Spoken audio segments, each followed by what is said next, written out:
It's the final episode of season 3. Can you believe it? We are here after so many episodes, so much effort, so much planning, so much work. Here we are at the end of the season. And I just want to thank you for riding with me this season and watching and really commenting, sharing, posting, reposting, and all that love that you've shown towards the show this season. I don't think that sometimes when we're consuming content, we have any idea what's really going into that. And so before I even get into this episode, I want to give a massive shout out to my team, to the Open Lens Productions team, who have really dug deep and done some amazing, phenomenal work this season to make this show happen and take place. And, without them, I couldn't do this. So I really want to just shout them out and say thank you. Thank you, guys.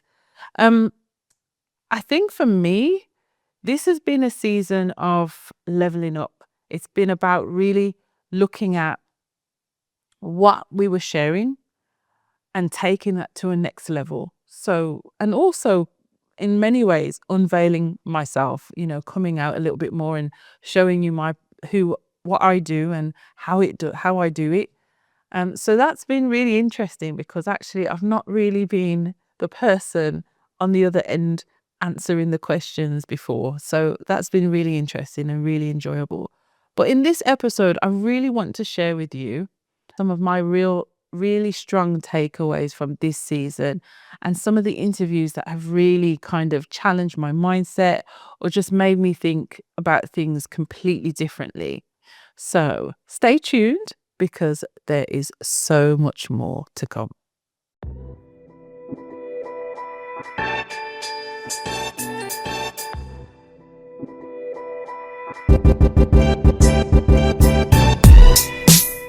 We kicked off the season with our first guest, Nina Mahanti, who is the CEO of Blue Money. And as I said in the episode, I saw Nina speak the year before at UK Black Business Show. And when she was talking about what Blue Money was and where it came from, I was just so taken aback that something I'd known about for my whole life, the partner system, as we call it, was just being brought into, I would call the mainstream, brought into the communal consciousness of society and given that validity to know actually this is a really good structure. This is a lifeline, has been a lifeline for so many communities and so many different communities at that. And that was the aha for me. I had no idea that it existed in other communities. And when she broke that down in the episode, it was just so fascinating. And there was one thing that she said in the episode. She said, there is economic might in migration. And that just really hit me because I think with everything that's going on in the world today, it's really easy to look at things and say, you be over there, you be over there, you be over there. But actually, what Nina is doing is building something that is foundationally sat on togetherness, sat on community, sat on unity, and it kind of shuns that idea of otherness. It honors history, it honors our way of doing things in different cultures, and it brings it together in one space to effectively do what it's always done, and that is help each other out. In your opinion, how have immigrant communities contributed to innovation and growth in tech hubs like Silicon Valley and beyond? That's such a beautiful question. Well, my parents were immigrants and they helped build the modern internet that we know today, right? So like Let's not skip over it. Okay, right, yeah. So, tech nerds will know that there are different layers to the internet. What most of us deal with day to day is actually very surface level. What you use on an app and cloud infrastructure is all quite modern. All of this was built on various layers before that. And so the companies that really were in this space were like Hewlett Packard or Cisco, and they're networkers. My parents worked for the businesses that became acquired to become Hewlett Packard and Cisco, right? So they helped build the modern internet that we know of today. And it's so interesting to me because there's been this rift recently with the you can't have a conversation these days without bringing him up, the MAGA crowd, because Americans were very, the MAGA crowd were kind of like, we're going to have American jobs for Americans, and they love Elon Musk and all this. But actually there was this big tiff a few weeks ago because Elon Musk was saying, actually, Americans aren't good enough to build these products. They're not smart enough. They're not hardworking enough. Vivek Ramaswamy, or what's his name? Vivek, I can't remember his surname. He's running the Doge with Elon Musk, the Department of Government Efficiency or whatever. He said, Americans are too preoccupied with becoming the prom king and queen and being the quarterback on the football team. Yeah. They are not applying themselves to have the academic skill set to build the future of technology. And that's why we need this H-1B highly skilled visa for tech workers. And so, they've been saying American jobs for Americans, but actually here are these two people saying, actually, we must have this visa option for immigrants to come in from India, from Pakistan, from China, from everywhere, right? And it's interesting, like Steve Jobs, his father was Syrian, So like when you think about NVIDIA, the chip maker, right? They're now got this massive market cap. All their chips are running all these AI applications now. Jensen Huang is from Taiwan, right? All of these chip manufacturers are Taiwanese. Like so many of the Fortune 500 companies are run by Indians, right? Satya Nadella and Sundar Pichai, like these are Indians that are running these massive tech companies. So when people say like, oh, what value do immigrants bring? It's like, actually, everything. I think every guest that comes onto this show really and truly, if I'm being very totally honest, helps me unlock a little piece of myself as well. If not something I've already learned about myself, something that I need to learn about myself. And that's why I love having these conversations. I love speaking to these phenomenal people because actually their experiences shared help others, me included. And one of the amazing conversations that I had this season was with Justice Williams, MBE. And she says this quote, and I quote, "Past is a place of reference, not a place of residency." Oh my gosh. When she said that, I was like, excuse me? What? Huh? Hold on a minute. Because when you really grasp what she's saying in that moment, it can completely turn on its head how often we can sit in that our past mistakes, our past regrets, our past, and not live in the present. And she talks about the past, as I said, being a place of reference. And what that really means is like it's somewhere to refer to, look back to, yes, but don't live there. I just thought that was the most amazing statement in that interview. It really just hit me. And it just embodied everything that justice is. But Justice she talked about how she's owned her story. She's owned how her brand story began, going to prison, but coming out and then being able, just turning things around and really understanding that her leadership, her aptitude to leadership could be used in a much more positive way, and then breaking through some of the ceilings that she's broken through to become, the editor-in-chief of the Black Business magazine. It's just phenomenal. And I think that she's definitely somebody to take notes from. I was 28. And obviously coming from the community that we come from and then in the city of Birmingham, after growing up in like the affluent suburbs of Harborne, predominantly white and middle class, and then moving to the inner city, and then receiving the MBE was more of an honor for the work that I was doing, motivation, inspiration, and then hoping to platform, and amplify the voices of the young people that I was serving at the time. And so, because there wasn't people like me getting MBEs, and I think I became the youngest Black woman of Afro-Caribbean heritage in the history of the British Empire to receive an MB from the Queen. And so, yes, it was an accolade and an honour.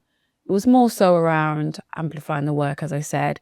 16 years on, I'm older, wiser, and yeah, I ask myself the question sometimes, if I was to receive an honour today, would I actually accept? That's interesting. Yeah. Especially with the space that you're in at the moment. Definitely. What triggers that thought? It's a conversation actually I had with my dad when I received the MB. When I told my mum, her response was, "Lad, I have to go get a hat for go meet the Queen. Goodbye. It's not congratulations." Yeah. And obviously, my dad's more bum Babylon. Straight up and play. Yeah. So it was that complex navigation, obviously, what the atrocities of the British Empire, but somebody in my late 20s, advocacy, frontline, doing the work that I was doing, which also was amplified for the work that I was doing through First Class Youth, now work with Nathan and Sabrina. It was more about what can this do for our community rather than what this means to me. And I always say the past is a place of reference and not a place of residency. You can't live there. So I can't change the past, but I can actually have a part in actually changing the future. And so using that to amplify the voices of the young people, open doors. Yeah. People treated me differently. They received me differently. I was welcome into spaces that I probably wouldn't have been welcome into if I didn't have those letters after my name. And that's what it was more for. It wasn't necessarily, it didn't bring me riches that some people seem to believe. Yeah. Wealth, fame, or anything like that. Quite the opposite.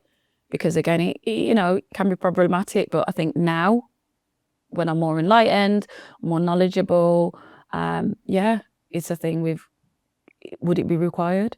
Can we just talk about Akin Thomas? Oh my gosh. Akin's episode was an eye-opener. I've known Akin for quite a few years. And I wouldn't say I know him really closely, but I've known him in business for a while. You know, his reputation precedes him in a great way. But when he shared his story about being farmed from a child, from 6 weeks old, I think he said, it just completely, my heart just kind of sank into my chest.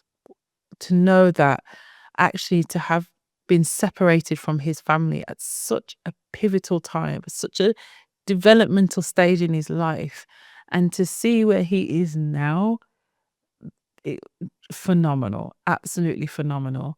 And I think one of the things that really stuck with me was I asked him a question about having a role model, and he talked about really not necessarily looking to anybody, but for himself.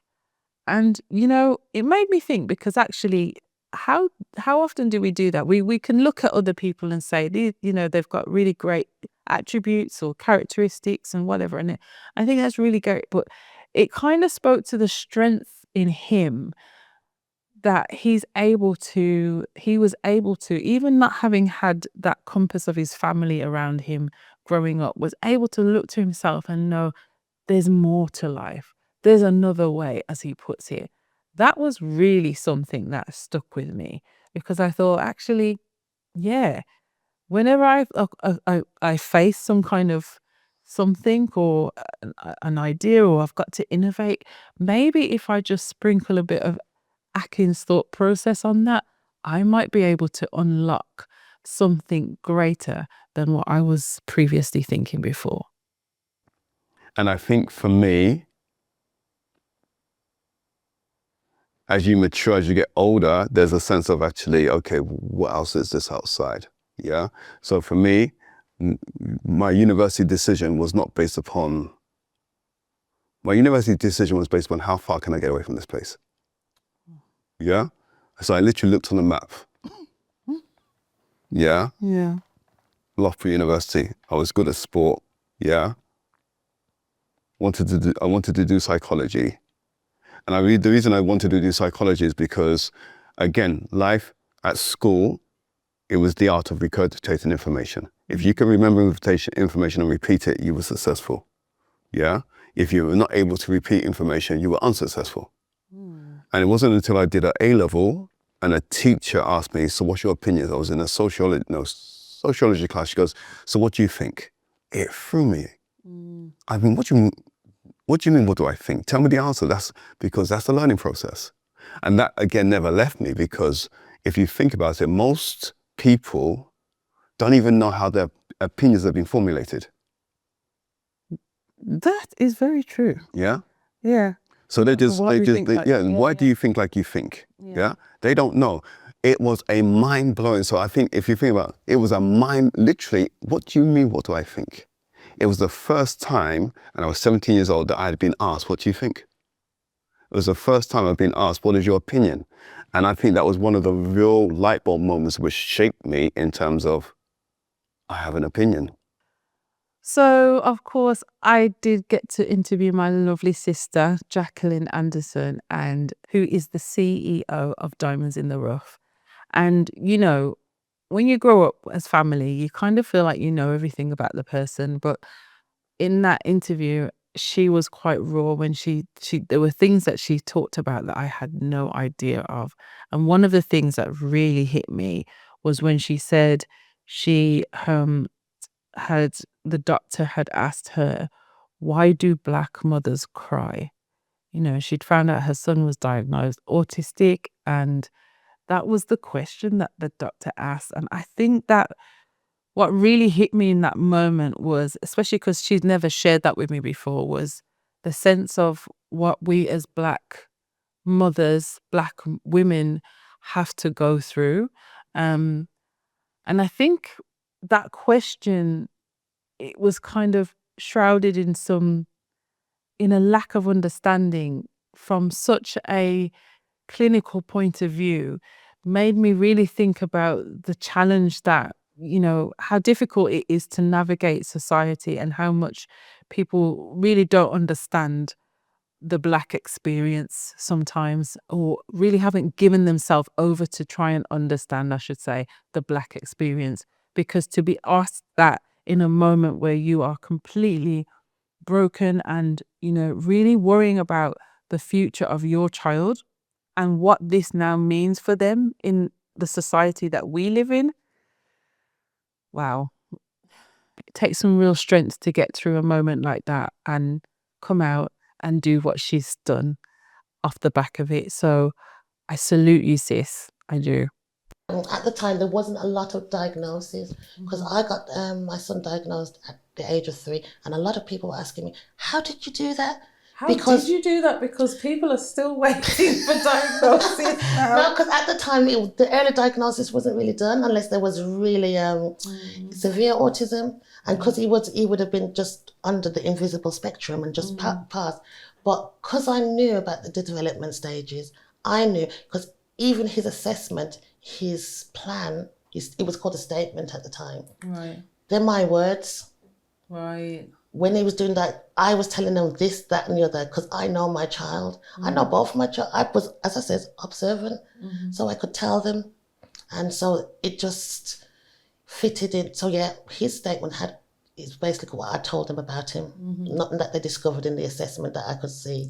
Because even watching them work with him, I says, yeah, I was watching them work with them, I'm thinking, you're not going to get anything out of that. So it was the approach. Right. Okay, so yeah, so eventually got the diagnosis, and I knew it was coming, and they delayed telling me because the doctor was on holiday. And of course, I cried. It was just built up because I was waiting for it. I was thinking, so I did cry, and the doctor asked me, why do black mothers cry? What? Yeah, this is what he asked me. He says, what? A lot of black mothers, they start crying. And I says, I'll tell you why I'm crying. I says, because of my child is a black boy in education and in Britain, and I know I'm going to have to battle. But that was my last tears, trust me, because I didn't have time after that, because it was a battle. Vicky Campbell, I remember when I asked Vicky to do this, to come on the show, and she was like, yeah, of course, babe, of course, as she does. And, you know, I had no idea of the impact of that episode, or the impact that episode was going to have, because it was so fresh still. I mean, she'd only really spoken to me about it maybe a year or so before. And I hadn't had it in that depth that we had it in that conversation on the show. But for her to come on and be so vulnerable, I know that took a lot. I know that took a lot to share. But what it really showed me was Vicky's heart. It showed me that actually here it's not just about talking about what I've been through. It's about helping others to unlock their stuck zone, their place of lack of understanding of self, free themselves and be liberated from some of the limitations that have been placed on them all their lives. And I kid you not, that has probably been one of the episodes that I've received the most feedback from of the season. And, you know, Vicky's story is just so powerful that I think it's going to really change a lot of people's lives. I believe one of my superpowers is about seeing all the things, seeing it for what it is, seeing what you might be perceiving of me when you're talking to me just now. But again, tuning into all of the exterior, you know, so everyone that is sort of in the room with us just here, what they might be hearing, seeing, perceiving of me is always on my mind. That's a lot. It's a lot. It's a lot. That's how, and I say that's a lot because in recent years, I'm still learning to let go of what people think, because I cannot, if I know what everybody in the room's thinking or perceiving of me, I will just leave the room because they're all bound to have thoughts. How do you manage that? Is that something you switch off when necessary, or is it constantly on? And what effect does that have? For me, it's always on. And what I've learned to try and do is pivot what I believe the answer to the question is. So if I say all of the people in the room have a view, some years ago it might have been, and that's a negative voice. So that's she can't do this, she's unprepared, she hasn't got it, we could do this better. Whereas I've learned over time to start to pivot that and go, yeah, they want me to do well. And even if they don't, so what?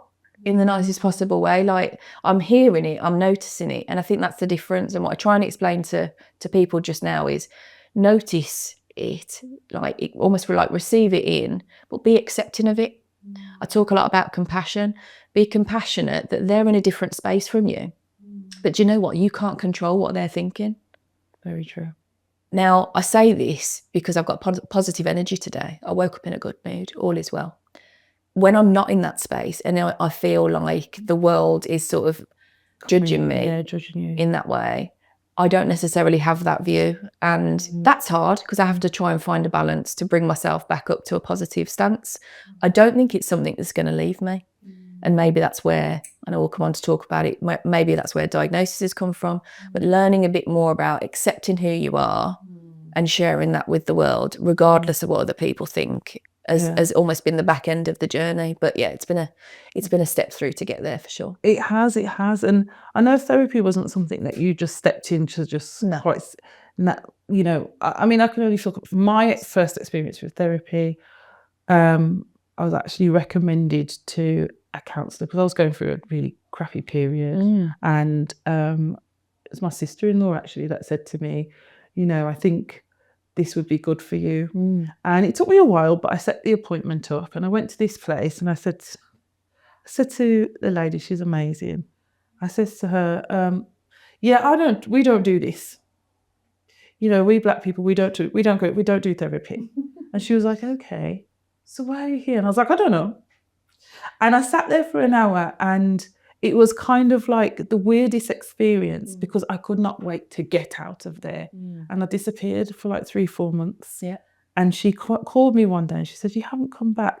And part of me always thinks, well, I'm sure people don't come back, but what made you call me? Yeah. And it was that phone call that made me go back. So it was just like, basically I'm saying it wasn't a smooth journey. No. I'm just going to go, we're doing therapy. How was it for you? Because I know that it wasn't easy either. So I had a life event that made me go, something's got to change. And that was, I had my very first, what I would call an overwhelming panic attack. Right. So I've just had my first daughter at this point. I'm married. And if I say to you, I bought my first home, got married, and had my first child in 18 months. That's a lot of firsts in one. Married, bought my first home, had my first child in 18 months. And it was within the first, I think I want to say she was 3 months old, and there was a family function.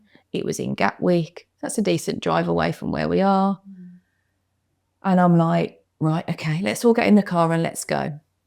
I'm driving down the motorway, and I have what I could only describe as an out-of-body experience. Everything in my body went hot. I started to lose it, for want of a better phrase. I was shaking. I was at the wheel. In the end, my hands were bleeding because my nails were digging into my hands. I just uncontrollable. Wow. I couldn't open the window to get some air in because I couldn't loosen my hands on the steering wheel.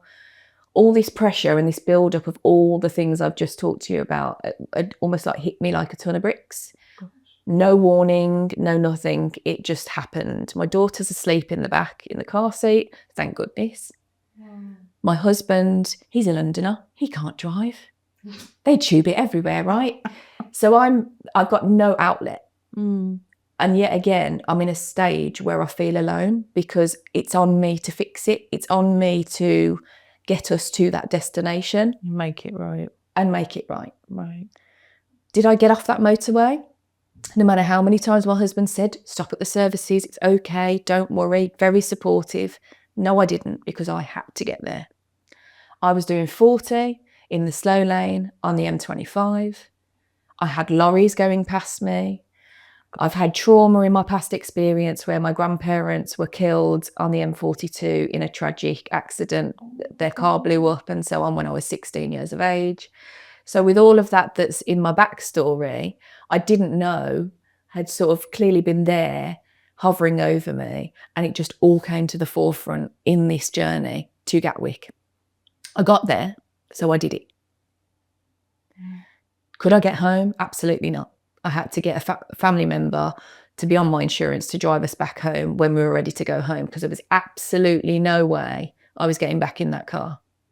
Have I been on the motorway since? No. So, yeah, I knew at that point I had to do something different. So that's when I went to therapy. It was in a stage where it was like, I need fixing. I am broken. Something is wrong. My body is telling me that something is wrong. Hence, I started cognitive behavioural therapy. And you mentioned your almost resonance, is that the right word? That came to you in that I wanted to be there because I wanted to be fixed and I needed a professional to help me. I didn't want medication. My dad had suffered depression all his life. I didn't want to be taking medication by any stretch. I just wanted somebody to talk to me to be heard and be fixed. That was where I was. Yeah. But I tell you, the first thing that came out of my mouth when she asked me a question was about my dad. Had nothing to do with the car, had nothing to do with the fact I got married, all these things that I thought had led me to this point. It was about who I was as a child and how I had just tried to fit and be boxed in, and the fact that things were on me. So everything just came full circle at that moment, and that was the start of my journey of getting to know who I was. Rachel Delahaye, I really enjoyed this interview because I've known Rachel obviously for years, but I never actually knew Rachel's process in developing her stories, the things that she's been able to communicate through her art, through her work, which is phenomenal, by the way.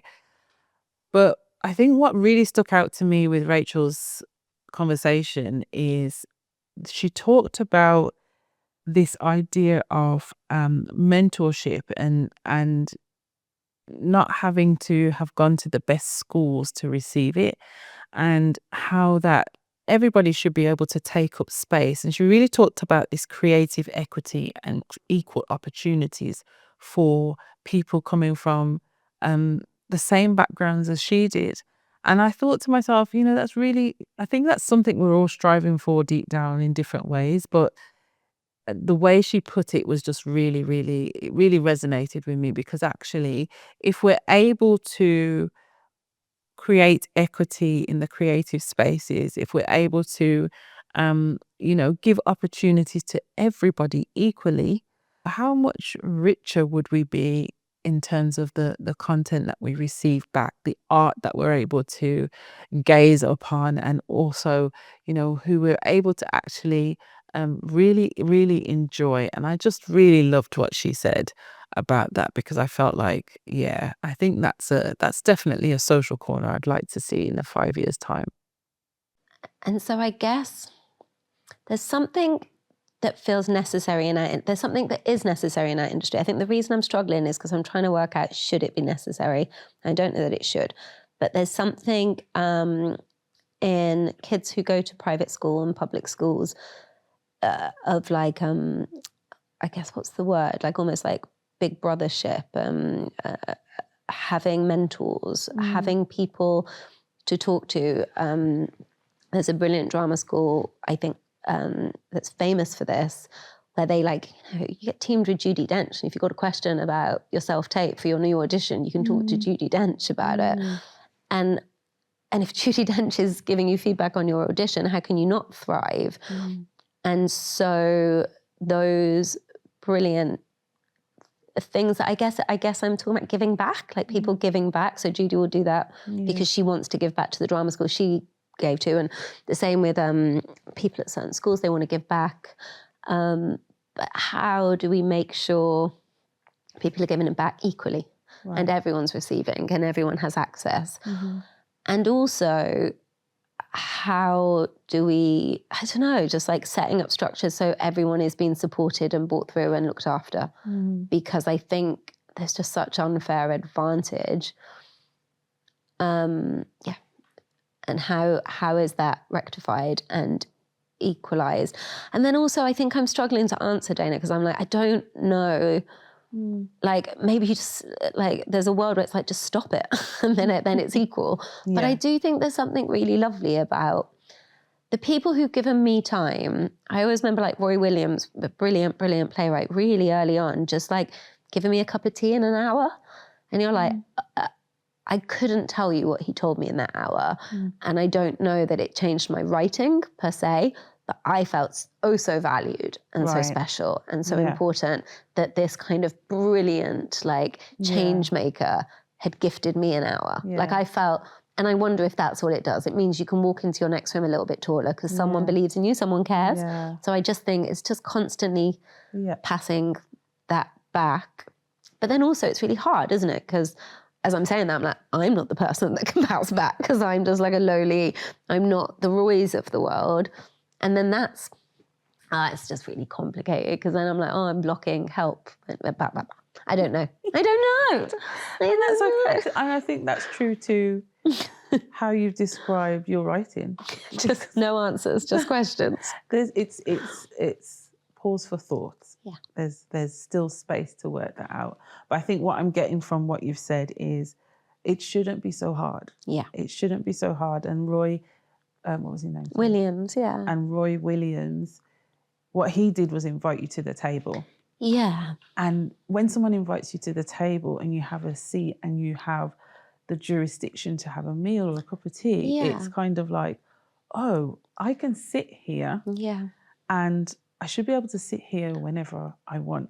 So I think what I'm getting from you is that actually you just would like to see the industry, so to speak, reach back and allow more through. I tell you what, I went to this kind of charity event not so long ago for Arts Emergency, this charity that that it's all about giving back, and it's financially helping young students get into the arts. And there were people there who had been mentors to mentees, and the mentors were really established in their field, and one mentee wanted to go to Oxford and study, I'm going to guess and say art. I don't know if it was that so specific as that, but he knew, this mentor knew, when he was teamed with this young girl, the background that she was from, the work she'd done so far, for her to get into Oxford, he was like, while her work was good, her world was very small. And he was like, you have these interviews, you know, where you're like, what have you seen at the Tate recently? And he was like, she wasn't going to the Tate.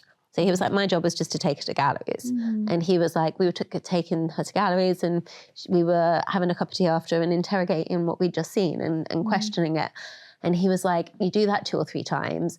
When the person asks her, she knows what she's talking about. She has an opinion, whether they agree with it or not, she can hold her own. You can only do that if someone's taking you to the establishments. And so it's just, I think that is how things are going to be socially changed. It's making the world, the very big, scary world, really small and palatable, and trying to tell people. I guess that's why I'm saying I want to make sure my children aren't scared of the world. It's just telling people to take up space because everyone else is doing it. Yeah. And people are expecting you to. So it's just trying to push the next gen forward. So this was the first time I've ever done a panel interview, and to do it with the gentleman that came in for the men's episode was just so enriching. I think often, especially as a woman, it's difficult to know what men are thinking. And whilst he can't speak for all men on a blanket, you know, one shoe does not fit all. There was definitely a lot to understand and unpick and understand about men's journeys, men's mental health, and also how men see themselves in the society that we're living in. And I think what really stuck to me with this particular panel, a group of diverse men from diverse communities, was that actually the commonality there is being able to navigate themselves in their masculinity, in their culture, and in their position within their families and the economy in a society that has not really been built for them. I found that really, really interesting, and how those feelings can sometimes compound and turn in, and that can affect mental health, that can affect their well-being. And so therefore they are so avidly trying to take care of those things, because actually the space that they live in is not necessarily designed for them. I thought that was a really, really interesting thought, and really, really a thought that actually, you know, deserves a lot more attention when it comes to men's spaces, especially for men of colour. So I was definitely taken with. You described this to me as a place where men can build connection, but there's often a stereotype that men don't open up easily, especially in group settings. What's your take on that? Why do you think that is? Is it true? It's definitely true. If we look at the number one killer of men, it's suicide, right?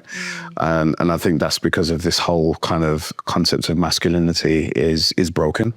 It's very westernized, and I think that's the main reason. And can I just pinpoint that when you say it's westernized, what do you mean? Like, meaning it's more focused around, I guess, the kind of competitive aspect of what it means to be a man, right? But it's very one-dimensional, you know, and it's supposed to be strong, and so, but not everybody is like that, and you're not supposed to show your feelings and all these kinds of things. But the result of that is obviously male deaths, you know, suicide, but also depression as well. And then depression will lead to, you know, other kinds of ailments and diseases and so forth. So that can usually be the root cause. And it's the root cause of what does it mean to be a man. Most of us don't know that, right? And I think we're here to try and figure that out. I think part of it is definitely, you know, things like responsibility, accountability, those kinds of things. And, you know, through this discussion circle that we have, everyone's very open. Everybody then brings their own experiences into some of the text that we've read, and people, and they're sharing, and there's no judgment, you know, and often there's not many spaces that we're able to express ourselves in you know, and be vulnerable. So I think why it's that way. Yeah, I'm not sure why. I guess I think I have a number of probably ideas, and it's all rooted in modern Western culture, basically, which is very competitive. When you say competitive, do you mean are men taught to compete with each other? Are you taught to go against the next man? Like how? Yeah, 100% that as well. We read a book called The Iceman Inheritance by Michael Bradley, and who talks about the sources of Western man's aggression, sexism, racism, etc. And that was really interesting because it really unpacked the kind of the psychology behind just Western culture, really, and where it was born from. And it's born from an environment that was quite fierce, where they didn't know where the next meal was going to come, and survival of the fittest, all these kind of things. And what impact does that then have, rather than trying to help my brother who is, probably suffering, those kinds of things. So, Duro Oye, oh my gosh. Talk about seeing the future.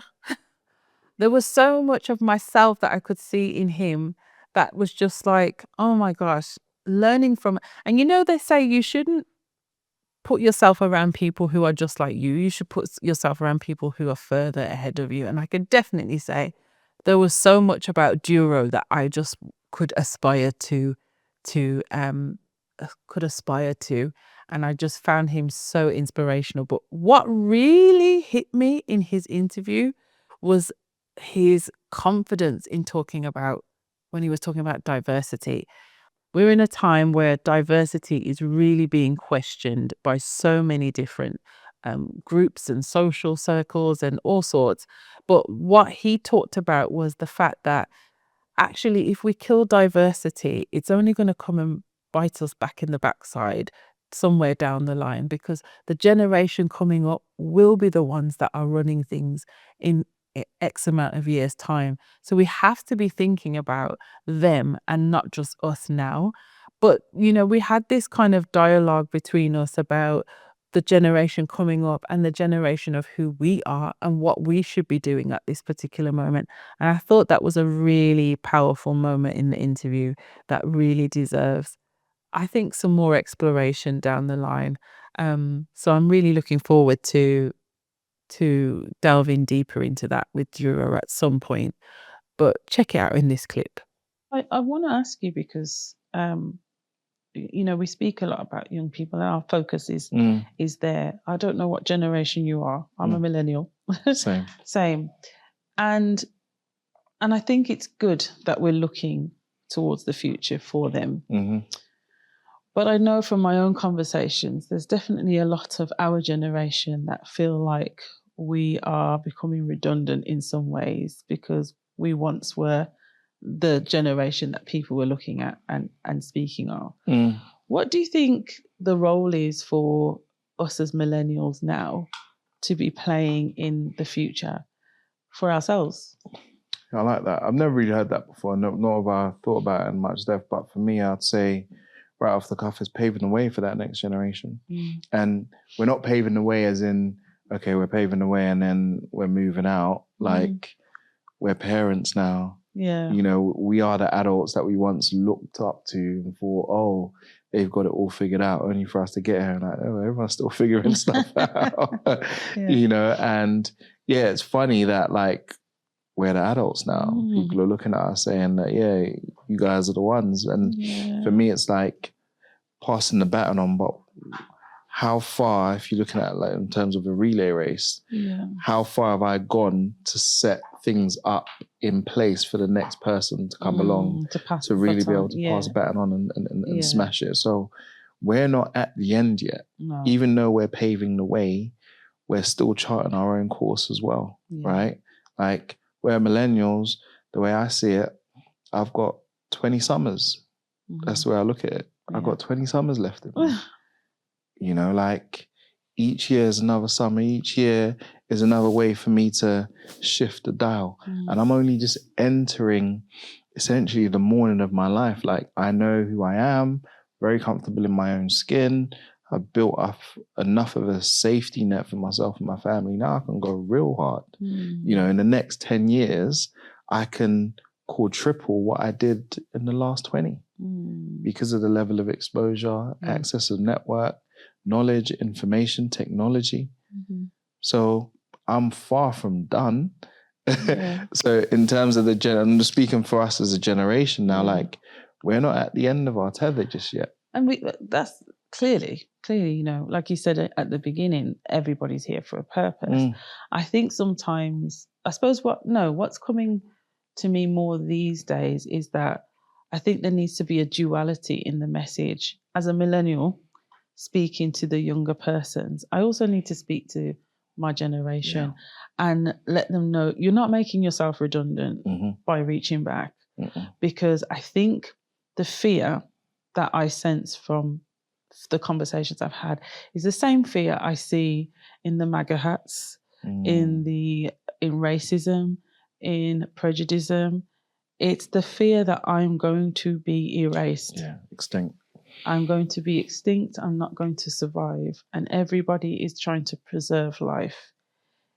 Life being whatever they've defined it as. And so I've been more conscious recently about actually how do I speak to my own? How do I speak to my generation as much as I'm speaking to the next? And which is why I asked the question, because I thought it's interesting. For me, it's very interesting. And I host a lot of dinners. I do one with like my guys from like college and stuff. And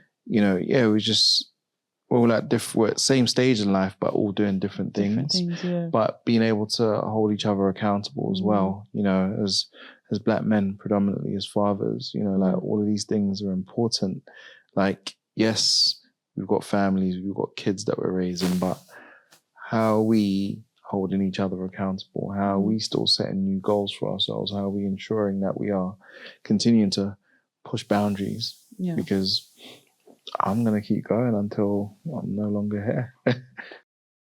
I couldn't finish this season and this particular episode without actually just summarizing on a whole one of the most standout moments for me across all 3 seasons. And it's a moment that when I was interviewing this person and they said what they said, it kind of just hit me differently. It made me think, wow, you know, if you're going to do this, you've got to go all in. And that moment came from the very first episode of the very first season. And I sat down with the phenomenal award-winning filmmaker, Daniel Alexander, and we talked about his journey and how he came to be where he is today. But one of the things that he said in that interview, he said this quote, he lives by this. He said, if you're going to take the island, burn your boats. In the beginning, like, it is literally that. It was a case of, I didn't understand it at the time. It's mad because there's so many principles I understood internally, but I could not articulate it. And the one thing that I did understand was consistency. I know that you have to do something over and over and over again for it to pay off sometimes. You know what I mean? Unless it's clearly not working. When I say over and over again, I mean keep hitting that wall, and then if this doesn't work, just adjust your angle or change a tool, and basically stay on the goal. And I remember I was in London as well. I was doing Grind TV, and I came across an artist in the radio station, and he was just like, "Oh yeah, I need a music video." And at this point, I probably been getting £50 here, £100 there, and he was just like, "I ain't got much money, but I got £500 if you're willing to do it." And so in my head, I'm just like, "Come on." You know what I mean? Yeah. So I was like, yeah. So we shot it in London. Which again is in my rookie days, because looking back, like, that was mad, because when we got there's about 100 people out on the block in Tottenham, and I was just... Are these 100 people for the music video? Yeah, this is their block, their block. So when I got there now, I heard talks about, oh yeah, we're gonna get it right this time. And I was like, right this time? Like, what happened before? You had a music video before? And it was just like, yeah. Oh, but these, like, they've robbed the camera from the guy. And I was just like, I'm with about 3 guys, and I'm just thinking, if this goes south, your camera's gone. Yeah, like, I'm willing to fight my way out, but it's not gonna win, am I? Do you know what I mean? Yeah. But then, yeah, that £500 then turned my mind into a different way of thinking, where I was just like, all right, then this is the area of money that I want to operate in. So that's just what I just started saying to people, like, no, it's £500. And I lost loads of clients. I didn't even call them clients back then because it's not a real business, is it? And it killed me because I was scared. I was just like, oh no, maybe I need to go back to the £100. I need to go and play in that little pool that I'm used to. Yeah. But it was accepting the fact that I'm going to lose a lot of people that made me realize that I'm also going to gain a completely new client base. And that is something I still do to this very day. Do you know what I mean? From that accepting to the realization, I always see a bridge. There's a faith jump there. Yeah, 100%. In terms of, because you don't know, do you? It's like literally leapfrog kind of one place to the. What bridges that gap for you? Because you still have to go through those kind of decisions now and say no sometimes in order to say yes to yourself. So what kind of bridges that gap for you? So for me, it's by being a little bit crazy, because I realize that not everybody can do or kind of, accept the way of thinking that I had. Because my thing is just like this.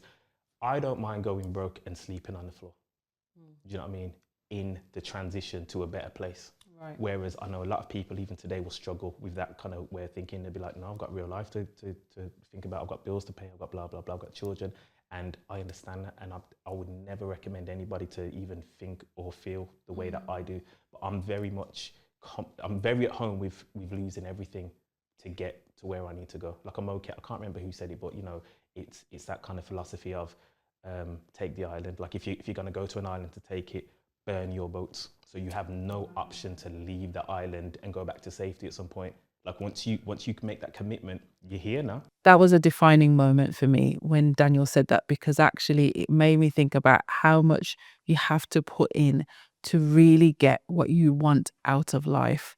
And it can't be a half-hearted effort. And I suppose the metaphor of leaving the boats there, if you're not burning them, is that you've always got something to fall back on. And I know that's, the way some people do it, but he talked about jumping all in, going all in. And it's definitely evident in his career and how he's lived his life. So, and it left something with me to say, you know what? Some of these things that I'm doing, I've got to burn the boats. So I think that's been something I've carried with me since season 1 and have absolutely tried to live by in some situations. So thanks for that, Daniel. Thanks very much. When I think about my social corner, I would say it's about leaving a legacy of continuous impact. Continuous impact in communities, continuous impact in social businesses, continuous impact in people's lives through some of the platforms or the businesses or the initiatives or programs or whatever it is that I've had a part in playing to build. I truly believe that impact, having a social impact, I should say, is one of the key cornerstones of having a healthy society. We need to make sure that communities, people who are marginalized, and communities who are marginalized are given not just equal opportunities, but are given equity. And that equity comes from having the impact in the businesses that we set up, the initiatives we set up, the programs we deliver, and giving people access to meaningful opportunities. It's something I'm really passionate about. It's something I'm still working towards, but it's something I want to know that when I finally say goodbye, that's definitely something I've left behind. So my social corner in 5 years' time is about having a legacy of social impact, having a legacy that has really changed people's lives for the better, so that they can reach back and they can reach back and they can reach back, and we can all continue to be helping one another to build a more equitable society. That's it from me for this season, and I just want to say a massive thank you to all of you for watching, for listening, for tuning in, for interacting on all the social platforms. It has been an amazing journey. But make sure you stay tuned and stay engaged, because we will be back very, very soon with season 4. So don't go anywhere too far, because we need you to come back to make sure you're watching and tuning into the next season. And if you've got any questions, if there's anything that's tweaked your interest or whatever it is from this season, just DM me. I want to hear all your feedback. I want to hear all your questions, because we're going to be going live with some Q&A stuff on social soon. But also, if you haven't already, go onto my website, DainaAndersonandMpunzi.com, and subscribe to my mailing list, because that's where you're going to get all the good stuff. You're going to get the newsletter, you're going to get all the heads up about things well in advance, and any offers that I'll be putting out as well. So make sure you go on there and have a little nose around, because I'll be able to send stuff to you as well, so we can keep in touch. Thank you so much for watching. I look forward to seeing you in season 4. And remember, keep having those social conversations that are driving social change.